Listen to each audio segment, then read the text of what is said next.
La présence de Dieu est révélée à l'esprit humain et dans l'esprit par le Saint-Esprit lorsqu'elle remplit l'atmosphère.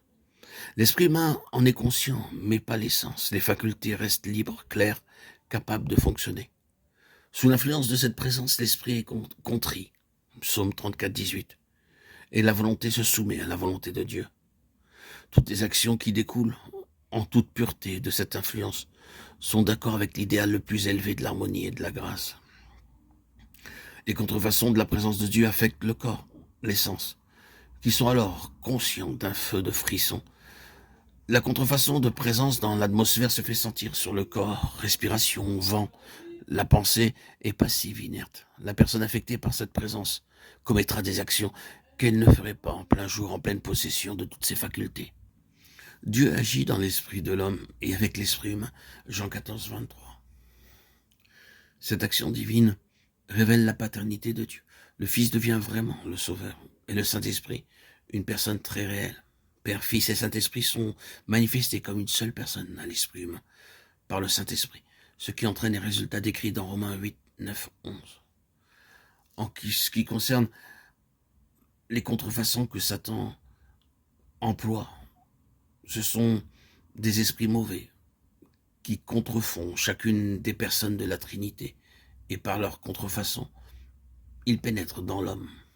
Il se produit alors des manifestations de leur présence mauvaise qui affectent les sens. Manifestations où généralement l'esprit n'a aucune part. Christ se manifeste aux croyants par son esprit, devient alors le vivant, celui qui règne sur le trône. Le croyant s'unit à lui en esprit de sorte que la vie et la nature du Christ se communiquent aux croyants et édifient la nouvelle création. Galates 1, 16, 4, 19, Colossiens 1, 27. Le chrétien se développe en toutes choses. Il croit dans le Seigneur. Le chrétien regarde au Christ, qui vit dans les demeures du Père.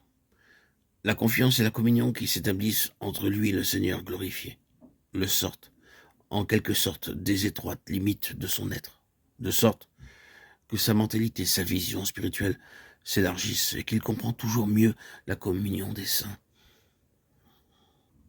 Lorsqu'il y a contrefaçon que le diable utilise, le Christ habite apparemment dans l'homme comme personne. Une personne à laquelle il adresse des prières, avec laquelle il communie. Il n'y a pas de croissance, pas de développement de la vie de Christ. Tout se ramène alors à des expériences qui absorbent le chrétien et l'amènent à se replier sur lui-même, spirituellement parlant.